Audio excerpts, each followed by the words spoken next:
Brought to you from the University of Texas at Arlington, this is Charlas Entre Amigos, an initiative of the Edge Center funded by the U.S. Department of Education's Title V Part B POHA grant.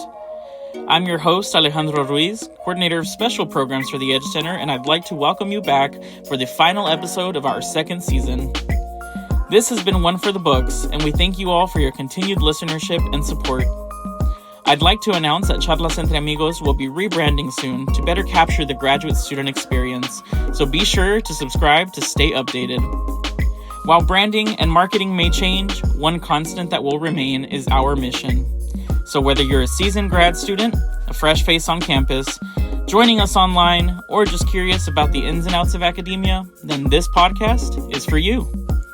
I'll be your host for this journey through graduate life.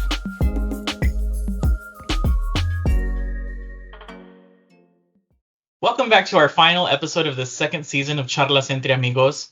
I'm so excited to introduce today's guest. Dr. Augusto César Hunt Serracín is a former Edge Scholar, a doctoral graduate from UTA, and a current Post-Doctoral Research Associate at our sister institution, the University of Texas at Dallas. Augusto, such a pleasure to have you back. Thanks for joining us. Yeah, hi Alejandro. Thank you for inviting me today. It's a pleasure to be here. It's a pleasure to have you, especially being one of our former scholars. You're part of the first group, I think, that we saw phase in and out. So we're excited to highlight your story today. I'd like to start by giving our listeners a chance to learn a little bit more about you. So can you tell us a little bit about your background? Sure, yeah. So I'm originally from Costa Rica. I was born in San Jose, which is the capital of Costa Rica. I was blessed to attend some private bilingual schools. My parents worked really hard to try to give me the best education. They felt like giving me the right tools will help me succeed in life. So that's where I learned to speak English and read and write. And at the same time, took all the different courses. I think the best part was because it was private school, they offer more tools. So I was able to really dig deeper into like languages and art and science. And I think that's where I kind of started getting that little itch to like ask more questions about biological things. But the only thing that helped out was that my parents had a farm, so I was able to kind of be in nature a lot and learn about animals. Always asking my dad how things worked. Most of the time, he would be like, "Go look it up," but it wasn't because of a lack of love. It was more like, I would say, how come everything's always look it up? It's like, well, because you'll appreciate it if you figure it out yourself. But every now and then he'll give me the answer for things. But no. So my parents, my mom was a computer programmer. She had an internet cafe and computer store. My dad was an entrepreneur. He had different things that he was dealing with as far as like things for boats in the ocean. He had a Bachelor of Science he almost completed a Bachelor of Science in marine biology. So he had a lot of knowledge of the ocean. So it was a perfect fit for him to be in Costa Rica. And I went to school from kindergarten to sixth grade. Sixth grade was in 2001. And halfway through the year is when 9/11 happened. And that really affected Costa Rica a lot because Costa Rica, deals well with tourism. So it's one of the main ways of income for a lot of people. And I think after that was sort of this family decision-making time.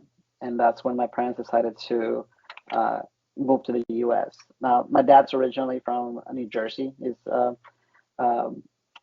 was born and raised there. And then my mom is from Panama. So it was kind of easier for us to make that transition just because I was able to get, a green card, a resident card a lot faster than most people. So then we came here after 2001, after I graduated sixth grade. And I had missed about halfway of middle school for my age group. So it was kind of tricky. They kind of wanted me to repeat sixth grade, but my dad begged them to just give me like a sort of like an entrance exam. And if I failed it okay, let me start sixth grade, or if I did fine, let me finish seventh grade, even though I missed half of it. So then I attended high school there as well. Sorry, let me back up. So I moved from San Jose to San Francisco, California, and that's where I attended middle school and high school. I did not go to a traditional high school. That was my plan originally, but instead I went to a charter school. It's a project-based learning, arts and technology high school. I learned a lot about leadership skills there. They really tried really hard to prepare you for college. Um, After that, my goal was to attend college. I did junior college first for a little bit. Didn't get a full ride to school like my parents wanted me to. So instead, I decided to work a little bit. And then a friend of mine told me to come to Texas. He was already here at University of North Texas in Denton doing a graphic design program. He said, "Hey, you're not doing anything for college yet. Come join me and hang out with me." We were best friends in high school, so it was kind of saying, "Okay, sure, why not? Why not have an adventure and go to Texas?" So I came here, got a job at a hospital as a lab technician, and worked for a little bit. Met a my better half now, and we dated. Once she graduated, we got engaged, and then that's when I started going to school full time. And but yeah, so that's how I made my way into Texas. Was kind of out of peer pressure mostly, and just life itself. But yeah, things didn't go the way that I planned to as far as school wise, but I wiggled my way through and made it happen. I think the goal was that I finished school and got an education. For But sure. yeah, yeah. Now, well, you mentioned that you grew up in Costa Rica, and that move to the U.S. must have been something. So, what were some of the biggest cultural and educational adjustments that you had to make in that move? Yeah, so it was like I mentioned after 9/11, it was kind of a shock for the world, right? So, growing up in Costa Rica, it always felt like a big family. In Costa Rica, you do have a lot of ethnic groups, people with different ethnic backgrounds. There's a lot of Asian, German, Italians, a lot of expats from different countries that come and retire there. They open hostels, hotels. A lot of them do a lot of sport fishing. Again, it's tourism, right? So they want to say, okay, I'm retired, but I want to still make some money on the side. So they open a little business of some sort. But because you have that cultural melting pot, it still felt like a family. It felt like everybody was Costa Rican. Um, but coming to the US, all I ever knew was from the movies. That you have, uh, you know, in regards to like maybe school, you have the different cliques happening, the cheerleaders, jocks, and the nerds, or whatever you want to, label people as. So I was kind of, I guess, expecting that. I was expecting I was going to come here and I have to like really watch out, protect myself, and see where I would fit in. And it was a little bit like that when I came to the US. Um, if anything, in certain aspects, it felt like it was a little more heavy on certain things. For example, like I didn't realize how apart some of these groups can be. Really, you look during a break or lunch, you see little groups of people everywhere, and everybody has their theme, something that makes them different from the rest of the other groups. And that was kind of shocking because, again, coming from Costa Rica, where everybody hung out, everybody was in large groups. There was no real little groups here and there. So for me, it was getting used to that, getting used to that. Sometimes some folks just don't talk to each other, they don't get along. And at first, as I took history and learned more about the culture here in the U.S. and the history in the U.S., I start to understand a little bit of where this comes from. This cultural differences and not meeting eye to eye for certain things. So I think for me, that was one big adjustment. And an educational one wise, I think, again, translating things from Spanish to English, getting used to working mostly in English. The bilingual schools in Costa Rica, got me started, but it was a struggle trying to make the transition into full English education. I tried my best, especially in math. It was tricky. It seemed like I always got things backwards. The teacher would be like, "Hey, you did this, wrong here, and what you did here, you should have done it over here," and vice versa. Like you got your terms mixed, but you're doing the right thing in both in both situations. So I mean, it was tricky. But then once you get going, once the years passed, and you start making connections and meeting people and getting into the full culture of what it is to be an American, things kind of eased out a little bit. And as I get more mature, you start understanding that, hey, like it's just like a childish thing, right? For some things, it feels like it's a childish thing. Some things get left behind when you're a kid, and some other things sadly move on as you become an adult. In regards to just cultural differences, um, it's a sad reality, but here we are, right? So it was interesting to see that the contrast between the two countries, especially understanding that Costa Rica is smaller, so maybe it's a little easier to like just feel like everybody is in the same playing field. compared to the U.S. being, this giant landmass that, you can have different even accents between states. But but I think that's what makes the U.S. unique. Just having different different cultures and just hoping that we can again find that middle ground, right?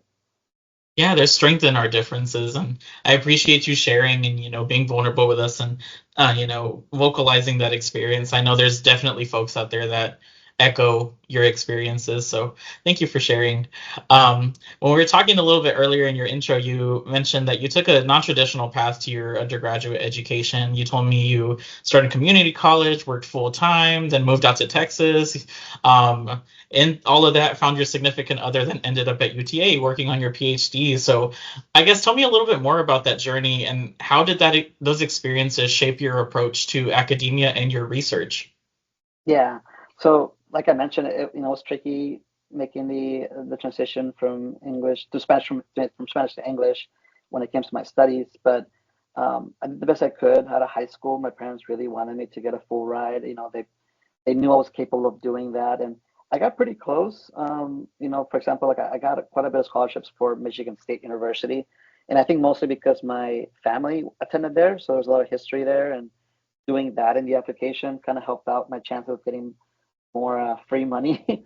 But unfortunately, I didn't get the full ride like my parents wanted me to, so they didn't want to take the risk in getting loans, and I guess they were afraid that I was going to leave them with the loan and then I was going to say, "See you later. Thank you for paying for school. It's your responsibility now." So instead, they said, "No, you're going to have to figure it out yourself." So I said, "Okay." I know that the junior college here in San Francisco, well, in this case, it was Santa Rosa, which is a couple, like about an hour and a half, I think it's without traffic, north of San Francisco. Um, and they have a junior college there that's been there for a long time, and they have a lot of scholarships for folks like me that don't have much money at all and are trying to just get some schooling done so they can at least get a vocational job of some sort. So I was able to do a lot of core classes that way with the goal of transferring to a big university. And like I said, well, I did that. I worked, and then that's when my friend um, convinced me to come to Texas. And I applied to UNT, to University of North Texas in Denton, and I got in and everything. But even when I came out here, I was still not ready to go to school. And I think the main thing was that I still couldn't get my own loan. I was 19 at the time, coming out of Texas, and I needed to wait until I think 23. I think it was 23, 25. I forget the age. But I had to wait a while before I can get my own loan. So I said, okay, well, while I do that, I can either pay for more junior college, community college, or I can just work for a while. So luckily, my mom did help me get a certification as a lab technician. So I got a job at the time, Denton Regional Medical Center, now known as Medical City Denton. And I worked there in the lab for about 5, 6 years. And then I also worked at some of the Baylor Scott and White hospitals as a lab technician, jumped around. But the main thing was that I knew that I wanted to do something with science. So I think that's why my mom helped me kind of get, I guess, into the medical field. And it was through that I said, okay, well, the cool thing is that hospitals get to pay for your school if you do a job that leans on something that they're doing. So, like if you want to do lab work or radiology, um, or even nursing, they'll pay for your school. Now, the main thing in the contract is that you owe them time, which is not a bad thing. That means that when you graduate, you have to work for them. But it's awesome because then you have, a secure job waiting for you. But for me, I think the more I work at the hospital, I was like, I love science, I love the healthcare aspect of it, but the hours and just the stress that comes with it is it's tricky. After a couple of years of doing that, again, I did about 8, 9 years total. It wears on you. It's tough. So I said, you know what, I really do like more, I guess what we call the wet lab. Doing experiments and using tools and different techniques to solve today's problems. So I switched gears. So at first, the hospital was paying for my education, but then I ended up, having to then um, change majors. At the time, I was doing North Central Texas College, NCTC, and same thing. I got some core classes done, and then getting ready to transfer to UNT do a major in biochemistry. So then that's around the time that I met my wife.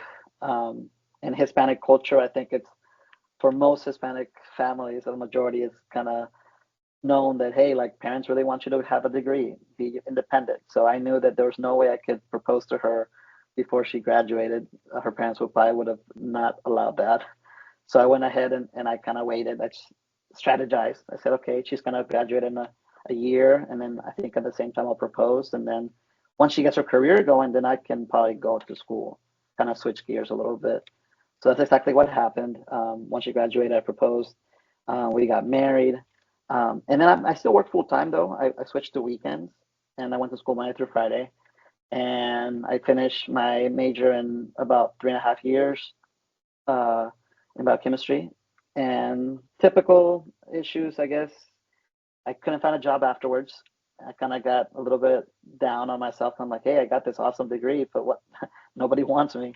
But that's when I think just the doors opened up at UTA, and Dr. Kara Boutte was my former mentor and principal investigator. She was starting her lab, and she needed a research assistant. So that's when we went ahead and met, and I interviewed for the position. And at the time, she only had one student. We all got along. They took me in, and then after 2 years, she said, "Hey, the money that I had for your position is no longer there. The lab is full ongoing. We have multiple students, so I can either try to help you get a job, or if you want to do grad school, I can help you with that." And I was in the middle of a project when that happened, so I was like, "Well, I would like to finish my project, so why not, keep doing what I'm doing?" And it was tough because it's not the best pay. Students don't, grad students get paid, which is awesome. I think a lot of people don't know that. They think that everything is loans and paying out of pocket. But for a PhD, they pay you, which was a big thing that I liked. But at the same time, it wasn't the best pay. I think if you're single and don't have kids and everything, you probably be fine. But for me, having my wife and us having goals and dreams, it was like, okay, let's try to just make this happen. 5 years, just work hard and let's see how it goes. So I decided to become a student, and that's how I got into the PhD program, which is kind of a very common, more common than people think, as far as the approach of getting into a grad school program. Some people go the more traditional way, which is just apply, and see who takes you in. But a lot of folks actually do join labs either as an undergrad or as an RA like me, a research assistant, and then you get your feet in the door. You get to meet the department, different people, different labs, and then that's when people go like, you know what, I can do this, and I want to do this, and I want to get a degree, and I know people now, so let's use that to my advantage and apply.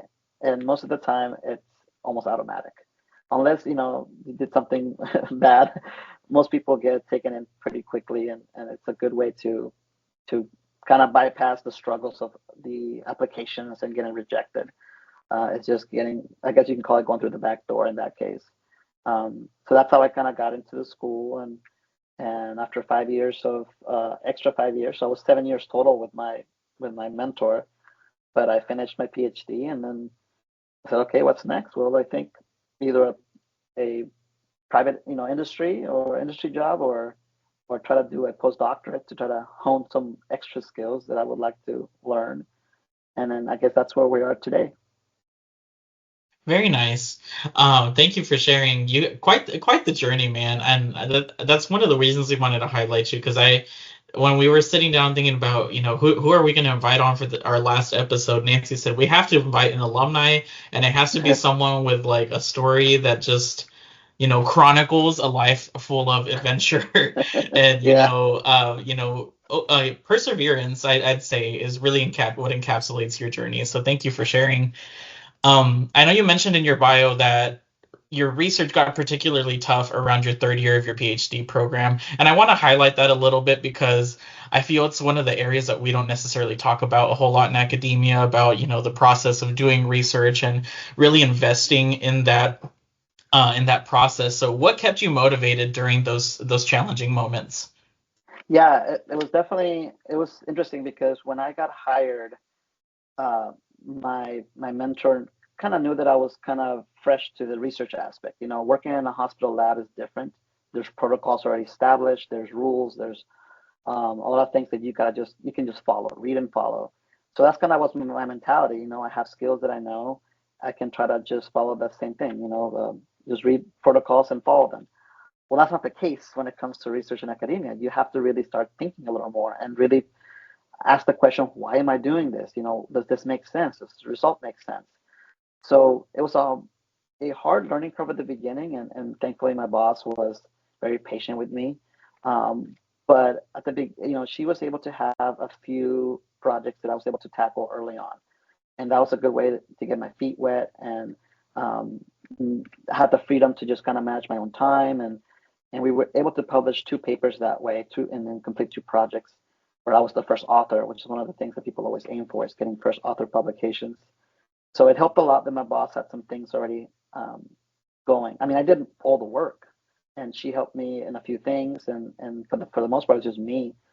But then when it came to 3rd year, the reason why I think I mentioned that was because when I first became a PhD student, I was in the middle of the 2nd project, as I mentioned earlier, and I managed to wrap that up. My committee of professors were really not worried about my journey because they said, hey, like, you already have 2 papers, you've done 2 projects, what's a 3rd one? Like, you got this. Like, we have no worries about you. Just keep doing what you're doing, learn, let us know if you need any help. So I felt like I could coast this. I'm like, I got this. I'm gonna coast this PhD, I'm gonna be fine. But it wasn't the case. When it came to that 3rd project, it was for the first time, it was one of those things where, like, there's no data out there. My boss had some preliminary data published. I shouldn't say preliminary. She had the beginning of the project published, and kind of got the foundation going for my project. So what was difficult was, we were trying to now, in a way, start from scratch with certain things, certain tools and experiments. And it got difficult because things were just not working. Things were failing.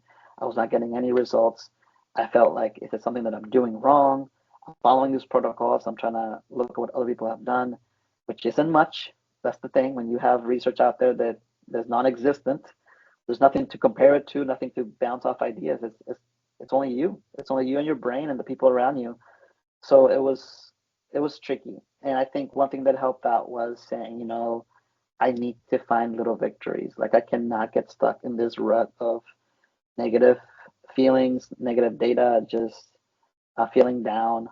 That translates to just not having energy physically and mentally. It was not right. So I said, okay, what can I do? And, I bounced off ideas from colleagues. I had a few connections that I could, talk to and get some advice. And I don't know. I said, you know what? Okay, let's see what has been done. The little that has been done, and with my topic that I'm studying, let's look at that and what people have done. And I said, how can I translate that now to what I'm doing? So then I took a break of what I was doing that was not working, and I did some experiments that I felt were going to give me those little victories. And that's exactly what happened. For the first time, I got some positive data. I got really excited. I got energy back. And then I said, okay, now moving forward, even if I fail, I have this momentum going. And then luckily my boss was kind of finally, pull the curtain and show me the behind the scenes thing, which is sometimes it's okay to publish negative data. Sometimes it's okay to report negative data. People don't want to see that all the time. You want to have a balance. So I think what helped me pass through that challenging year was say, hey, like, you got to learn to find those little victories and try to find things that are going to work before you totally hang up things and change topics. Because what ends up happening is, if you do end up in a roadblock and are not moving forward with your project, it gets terminated. You have to find another project. The downside is that the grant that was paying for my salary and also paying for other people's salaries included this project. So when you have a grant that says, hey, we're giving you money for this, you got to show something. So we couldn't really necessarily hang up this project at all. We had to make something happen. And luckily we were able to find, the little victory with some of the things that worked out. And then from there we got our momentum, and then just focus on saying, okay, half and half. We have some positive information, some positive data, and then we'll have to show some of the negative data. And that's actually what I'm going through right now. We submitted this project late December, and I'm going back and forth with the reviewers. This is now the struggle now post publication, post graduation, is that folks are like, hey, this paper is kind of half and half. What are you going to do here? How can you convince us? How can you fix this? How can you change your wording to make it more appealing for the public? Because the project was just to graduate, but now I'm dealing with the aftermath, which is, if I want to publish this, I have to make it more professional, make it more appealing for the scientific community. But kind of to like bring it back full circle, I think what helped out was just being on my colleagues. It's really good to have your people around you, helping you out with, thinking, taking some walks together, just chatting about stuff, even life itself, and then leaning on them, and then thinking outside the box. I think that helped a lot for dealing with that very difficult third year that eventually got me through that, and then I was able to graduate peacefully. For sure. I always tell people it's all about having the right support system, right? It takes a village to get through graduate school, and especially through a PhD program. So I'm glad that you were able to lean on your colleagues, that your mentor, your PI was so supportive throughout the process. And you gave some good advice there about breaking down the larger goals into bite-sized pieces and finding Yeah, those small victories to give you that energy to keep going. yeah, I hope people out there listen to that. yeah, yeah. Now, I want to switch gears a little bit and talk about where you're at now. Again, you're a postdoc research associate at UTD. So tell us, what are you researching? How did you choose your research focus there? And what advice would you have for any students that may be struggling to find their niche when it comes to research? Yeah, so there's multiple things that I guess that tend to be passed down in the research community, which is you need to go to a different institution. You need to maybe switch gears to a different topic so that you can, be, have a better CV for your future employer. Like that's all sort of true, but at the same time, it's not set on stone for everybody. And I think for me, I was asking the question, what is the long-term goal? And I think for me was, can I get the right tools and the right knowledge to eventually transfer this to the next generation? So one of the reasons why I picked biochemistry and then I wanted to do um, eventually graduate school was because I got the inspiration from a professor at UNT. He originally first started working for the government, doing research for the government, and then he got all this knowledge from that stint, and then he came and got his own lab at UNT, and at the same time, I think at one point he became the dean of the department. So all of that got transferred over to our class because he's now teaching with all that knowledge, with all that experience, giving us the ins and outs of what it is to be in that career. So that was an inspiration. I was like, this is what every generation needs. It's to pass down this knowledge, pass down, not just go and lecture a class, but to actually like say, hey, um, this is how things work. This is what I did. This is the journey that I took. And then it's not that hard. You got to just know the steps. You got to have a good template, I guess. And in that case, the template was for me now is that can I eventually get all this knowledge so that I can eventually be a professor myself? So when I told myself that, I said, okay, I would like to do some industry work so that I can actually get some extra tools to teach people later on. Um, but that was not easy. Right now it's competitive. All these people are graduating, all these students are graduating, and we're all competing for the same jobs. They're saying that in the DFW here in Dallas Fort Worth area, we're supposed to in the next year or two have a lot more jobs. So hopefully that happens. We need that. They're trying to keep the talent here, as they would say. We're getting all these schools here in DFW that are releasing all these PhD students. Well, don't let them go to other countries. Don't let them go to other states. Keep them here so that we can have a more successful state, and research being, being done here. So for me, it was okay. I need to see what's happening here. And luckily, one of my committee members, professors, moved to UT Dallas, and Dr. Joseph Bull, and he is studying common nosocomial bacteria, escape pathogens. These are common bacteria that you'll find uh, that are causing problems in hospitals. But because I work with mycobacteria with Dr. Boutte, I said, okay, well, I have some knowledge in bacteria. That should be the easy part. as far as understanding what's going on. But the challenging part was going to be, can I push myself to get more new skills? So when I interviewed here, I said, I looked around the department, seeing what other labs are doing, seeing the tools they have here, and making sure that I was going to be able to learn new things. But on top of that, I also felt like I needed to work on becoming a better scientist. At UTA, I got the foundation, I got to get my degree, I got to learn what it is to be a scientist, but also can I hone that? Can I be better rounded, well rounded? Um, so there's a set of skills that I wanted to work on. I said, okay, that's going to be my goal. I want to work on doing more microscope work, doing more genetic work. So I made a list of things. And I think for me, that was kind of saying, okay, all these things can happen at UT Dallas because they have the right labs, the right team, the right people. So that definitely kind of sold it for me.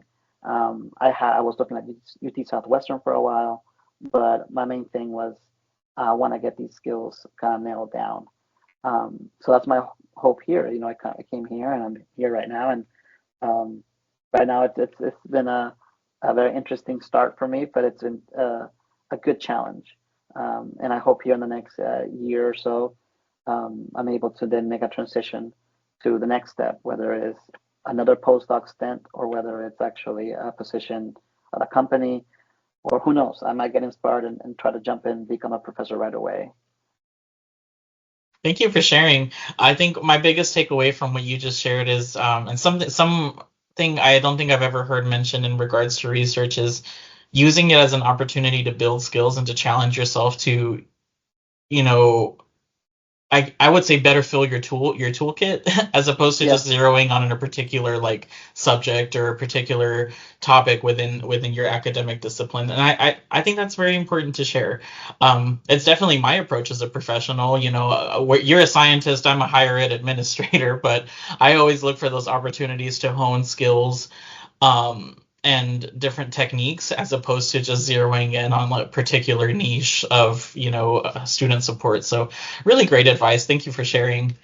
um Now, in my perspective, I think you've achieved so much in your career already, but also from where I see things, you're still on the up and up. So what excites you most about where you're at in your career right now, and where do you see yourself in the next 5 years?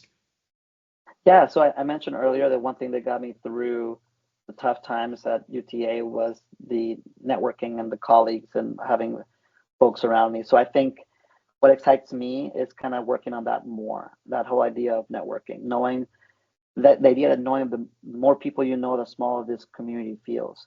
It's nice to be able to go to like a conference in another state and start seeing familiar faces. Like that's an awesome feeling, and being able to get some food together and talk about what everybody's doing. I think that makes it to where, like, again, it feels like anything's possible. It should be more fun. It makes the field more fun when you know a lot more people. I think one downside is when you have a lot of competition. You have labs that don't talk to each other because they're studying similar things. It's like, that's a bummer. Like for me, I would think you would want to work together. But I understand that's the reality. The reality is that you are competing in a sort of way, and you're competing for money. You publish this first, you can have information for the next grant that you want to apply for. So for me, it is tricky, but I still think that um, the networking, collaborating, I think collaboration is the most important thing when it comes to research. Helping each other out. You can't do everything. You can't know everything.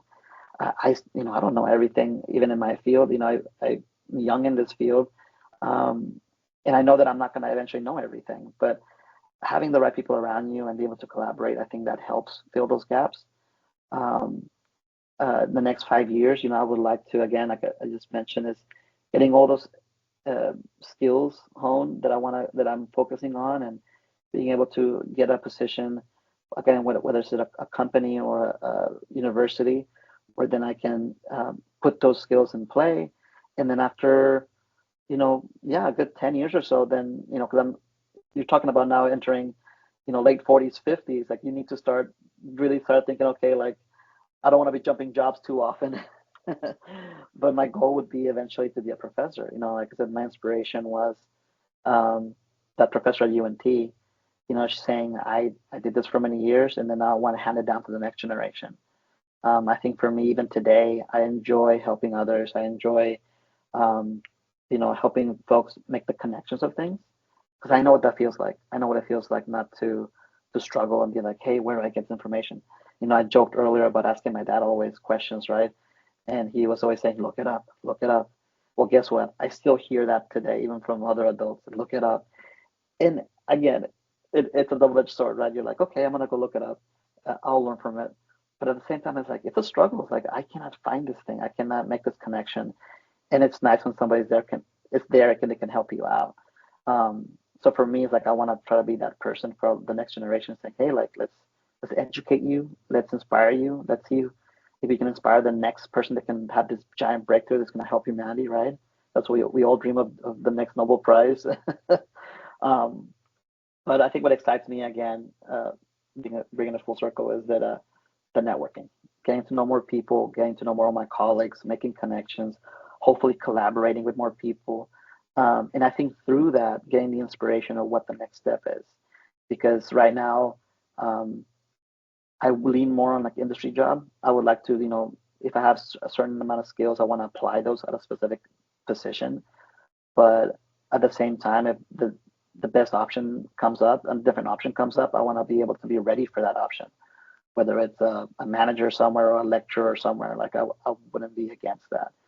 But for now, it's just getting to know more scientists. I think that to me is what I'm looking forward to in this next stage of my career, and then eventually being a professor.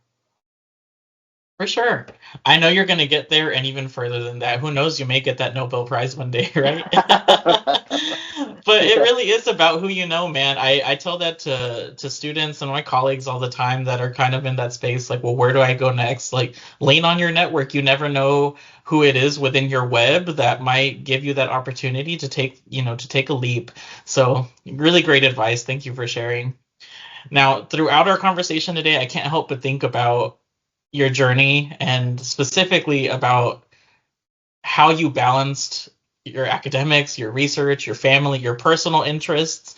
So, how is it that you manage that now? How do you keep up with your hobbies while being a scientist and a parent? Yeah. So the one thing at the beginning was like getting married and then going through school, and then when I started my PhD halfway through, my boss was like, "You've been taking some mornings off," and I'm like, "Well, I was trying to wait, but we're actually now expecting, but now there's a kid in the way," and she's like, "I knew it. I knew something was happening," and that definitely, that changes things. You're no longer living for yourself. You have to include this another life, and now your priority is to take care of them, and that's still my priority. I do enjoy science. I enjoy what I do, but if tomorrow I need to go and like do a simpler job or minimize my schedule, like I'll do that if that's what my family needs. Um, I think for me, the way to balance is that you have to make time. When I first started my PhD at UTA, one of the things they told us day one of orientation was you need to find a hobby. You cannot be in the lab 24/7. There are those labs. I mean, we joked about it a lot. Our group, you would walk around certain hallways of UTA, and there's these folks that are there at 11 o'clock at night, 2 in the morning. I'm like, oh boy, yeah, you guys need to go and rest. Now, some of them were doing that. They were there every hour of the day, but other folks were night owls. They slept during the day and they did their best work at night. And I get it. There's less traffic. Summers were like that. When the summer came, there's less people on campus. You can actually have a little more. I feel like you have more space to work around. But regardless, I told myself, taking the advice from the professors that from day one, you got to find things to do that are outside the lab. Life is short. We're not promised tomorrow. Time is flying by. I feel like it was just yesterday that I came to Texas. It was just yesterday that I came, as a 19-year-old, working at a hospital and then trying to see what was the next thing that I wanted to do. And then now here I am, years later. So in a blink of an eye, time passes, and you got to do your best to balance work and life. I think at the end of the day, if you look back and say, hey, like, what do I have to remember? And all I can think of is all the hours I spent in the lab. Like, I might feel okay, but not too good, because I think what makes life is having the memories, the family, the legacy that you leave behind with your family. They're the ones that are going to remember you. not to be sad or morbid, but like if you are gone one day, your job's gonna keep going. You know, we're a cogwheel in this big machine, and it's gonna keep functioning. Somebody's gonna fill in that gap. Somebody's gonna keep going. But when it comes to family, that gap is there forever. So I think it's important for us to remember, like, hey, like you gotta make time for your family. You gotta make time for your health, and because if you cannot function, you cannot work, right? If you know our mental state is not there, we cannot think at work. So I think the priority is to make time. You know, weekends are important. From I mean, my family go to church. We go and do things outside. We try to do activities at home. Now with a little girl, we have my daughter. We keeps us busy. Um, Now she's doing soccer and trying to do more swimming. So I think because we have her, we definitely push more doing having more family time. And I try to tell myself, hey, like it's not a 9 to 5, but I'm gonna treat it that way. For sure. No, it's so important to keep a balance, especially the more things you're adding to your plate, right? I like that you were saying that it's important to make time for family because the work quite literally will go on without you, whether you're there or not. And Yeah. it's about that time that you dedicate to the things that are important to you and the why behind, the reason why you're doing what you do. So thank you for sharing. I appreciate that. Um, we've reached the end of our time together here today, but before we sign off, I want to know what is one lesson you wish you had known before starting graduate school, and what advice would you give to students currently navigating their own academic journeys? Yeah, maybe folks will see there's a theme going on here, especially at the beginning when I said that the biggest shocker was the cultural differences, right? Because again, in Costa Rica, even though there's people from different backgrounds, it still felt like everybody was a brother and sister. And here, it doesn't feel that way, unfortunately. But I think we can work better. We can do better at it, and we can get pretty close to that. So I think my main advice for those out there is be patient on everything. You know, if you're in a group with a group of people at a company, at a school, wherever, be patient with others. Not everybody's going to be thinking the same way as you. Not everybody's going to be thinking on how to do things the same way, or even have the same cultural background. Um, so just be patient with others. Really try to find middle ground. Try to connect with others, understand people, be patient, respect them. Try to shrink the community, because when you have those colleagues, when you have people that can find the middle ground with you and you can work together, you can still move forward. Despite differences, you can still move forward. And even when there's discrepancy, when there's things that you don't agree with, try to find the middle ground. Like you need to make this community smaller, make it feel smaller, so that you can get ahead better. You know, today, I mean, not to get political, but to get today, the biggest issue is that we cannot meet eye to eye. You know, imagine if the whole country saw the same thing. Well, it'd be too perfect, right? But if everybody can see everything the same way, we would move forward a little bit faster. So try to do that. Be patient with others, and then the other thing is you gotta read. You gotta read helps you with everything, whether it's your writing, but mostly because with in your knowledge with things, you need to know what other people are doing. You need to see, what has been accomplished, and you can only do that by reading. um, by doing that, you can make better connections. You know, when you're working on your own project, whatever field it is, if you know what folks have done, what has been published, what has been successful, that helps you make connections down the line. um, and I mentioned earlier, we're part of this big machine. So let's try to, that also you're an important role for this machine. So the only way you can be in a, keep that role is to be aware of what's happening, so you can be a better version of yourself. So, um, you know, middle ground, reading more, and at the same time taking care of yourself. You got to make time for yourself. You got to enjoy life. Go on hikes, take some trips, take trips with colleagues. You know, we do our best in this lab today. I'm really happy that in the lab where I'm at today, we go to lunches, we take out lunch together, all the time, and try to talk about stuff that's not lab related.